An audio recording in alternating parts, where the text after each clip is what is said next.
Welcome back for another video. In this video guys, ang pag-uusapan natin ay si G-Loan at i-share ko din sa inyo ngayon kung paano po manghutang kay G-Loan this year 2026. Kung may nagbago ba, and of course no, sasagutin din natin yung mga ilang mga paulit-ulit na katanungan po natin regarding G-Loan, which is lagi ko naman pong sinishare sa inyo yung details about G-Loan. Kung merong update, deserve nating malaman no kung paano ba magpautang si G-Loan ngayon, meron bang changes. Kasi alam nyo, time to time, meron silang magpa-promotion din itong si G-Loan. At hindi ko alam kung naka-receive din kayo ng text messages na nag-o-offer siya. Like this one po no, nakalagay dito na borrow up to 350,000 pesos with G-Loan to help fund your business needs. Legit siya na text messages ha, from GCash kasi may mga history pa ako ng transaction sa GCash, which is ito din yung nag-text sa akin. Well, last year na-share ko na rin sa inyo to about 350,000 po na loan offer nga ni G-Loan. Which is this year 2026 is nakita ko na naman siya at nag-text na naman siya sa akin, panay-text na naman siya. Well, inalam ko kung this time ba, legit ba talaga na up to 350,000 na po yung kayang ipa-loan sa atin ni G-Loan. Well, anyways, before I start, disclaimer lang tayo na this video is not sponsored. Hindi po ako empleyado ng GCash dito at hindi ako affiliated sa kanila. This is just based on my personal experience since ang tagal-tagal ko na rin po sa mga pa-GCash loan products nila. By the way, if you are new to my channel, nagre-review po tayo ng different loan apps or online loan services that we can download online. Legit apps man or hindi, new man or existing, sinisilip ko po yan at sinusubukan ko mismo. Nagbibigay po tayo ng legit tips, reviews, recommendation. Kaya kung gusto mo yung mga videos, you can consider subscribe at i-click mo yung bell button para lahat ng videos ko is updated and notified ka. Well, ano nga ba si G-Loan? Anyway, sa mga hindi pa nakakaalam no, si G-Loan po is a cash loan offer po ito ni GCash na matatagpuan din natin yung feature na ito sa loob ng app under ng borrow. At hindi pa po lahat talaga na offeran nito. Only free qualified users pa lang po talaga yung ino-offeran po ni GCash. Pero alam nyo, majority na rin naman ngayon, meron na rin talagang G-Loan. I-check nyo na lang yan sa app nyo kung may GCash app po kayo. Well, anyways, bago ko mangutang dito, no, at bago ko i-share sa inyo yung aking credit limit ngayon. So, nagkandak muna ako ng research about that credit limit na up to 350,000 pesos na. Tinignan ko kaagad dito sa help center po ni GCash kung totoo ba na up to 350,000 pesos na yung kanilang credit limit. So, nakita ko po dito, ang loanable amount pa po as of now, no, nakalagay po dito, you can borrow between 1,000 up to 150,000 pesos. So, hindi pa po nakadeclare dito yung up to 350,000 pesos. So, hindi ko alam kung hindi pa updated to, no, yung nakalagay na information dito. At pwede tayo makautang from 1 month up to 24 months. Ganun siya ka-flexible. Well, of course, nag-research ako about the 350,000 na credit limit. Baka kako kasi bago lang talaga ito. So, I found out po na ang up to 350,000 daw na credit limit daw po na nakikita natin sa mga ads or promos ng GCash ay totoo naman daw. Pero piling-piling user lang daw ang binibigyan ng ganitong kalaking limit. Kasi nakalagay naman po sa text, diba? For business fund. So, siguro yung sobrang qualified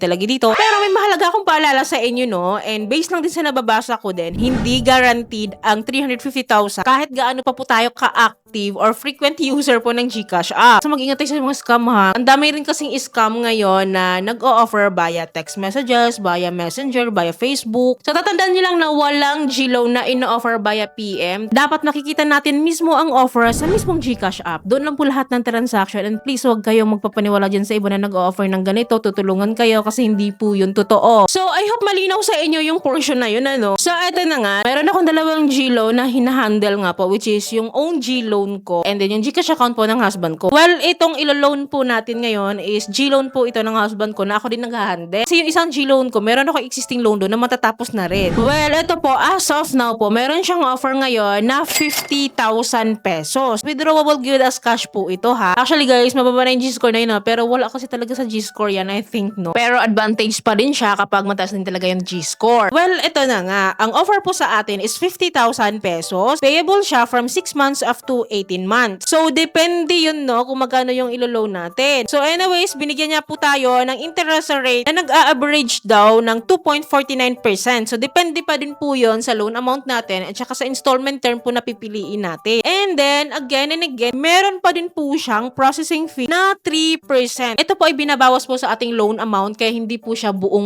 matatanggap. Well, anyways, no, to get started, open natin. Well, dito guys, tayo magde-decide kung magkano po yung ilo-loan natin. Well, nakalagay pala dito, ang pinaka-lowest na pwede nating utangin dito is 5,000 pesos. Kung 5,000 below, hindi po siya magpo-proceed. So, ito po yung requirement niya, 5,000 up. So, anyway, kung 5,000 din yung pipiliin natin to loan with is, ito po yung kanyang repayment plan. So, 6 months to pay siya. So, wala tayong choice na pagpipilian ng monthly payment. 6 months lang. Sila nagde-decide, no? Binigyan tayo ng interest rate na 2.99% monthly po ito, ha. So, mababa pa din. So, nagtry ako ng sagad, 50,000 pesos. So, lumalabas guys na isa lang din po yung choice po na pagpipilian natin ng ating installment plan, which is 18 months to pay. Na lumalabas po na 1.5 year po yun, ano, ng ating payment. At dito po natin makukuha yung 2.49% na interest rate monthly. So, medyo mababa siya, pero longer term payment siya. At kung 50,000 po yung ilo-loan natin po, no, dito sa summary niya is ibabawas na po yung processing fee na 3%. Ang laki, no, 3% of 50,000 is 1,500. Kaya hindi natin siya buong matatanggap, so ang matatanggap na lang natin is 48,500. Well, anyways, dahil uutangan po natin si G-Loan ngayon, at ang ilo-loan po natin ngayon is 25,000 lang, half lang, para kahit paano, hindi naman mabigat bayaran, ano. 25,000 na amount na ilo-loan ko, binigyan nila ako ng 9 months to pay. Okay na din sa akin, no, kasi kahit paano, hindi siya sobrang haba bayaran, at hindi rin siya short term. Meron ako interest rate na 2.99% monthly. Okay na ako dito, guys, kasi mababa pa din ito. At ito lang din naman yung kaya nating bayaran monthly, oh. Well, after po pala nito, dito sa step 3, kailangan po natin mamili ng loan purpose. Wala naman pong maling sagot po dito, so pipili lang tayo ng isa dyan. And dito sa baba, na dito na yung summary natin na sinasabi ko nga sa inyo, hindi po siya buong matatanggap kasi nga po, meron tayo yung 3% processing fee na binabawas. So, sa 25,000 pesos po, ang 3% nun ay 750 na ibabawas na. Kaya ang ma-receive ko na lang po is 24,250 pesos. So, ginawa ko na po ito. And then, after po nito, hindi pa agad-agad tayo nakapag-loan, ha. Ipapa-review pa rin sa atin yung ni-loan natin. Kung malinaw na ba sa atin, ano. And syempre, okay naman na ako dito at naintindihan ko naman. Chinek ko tong mga agreements dito sa may baba. 3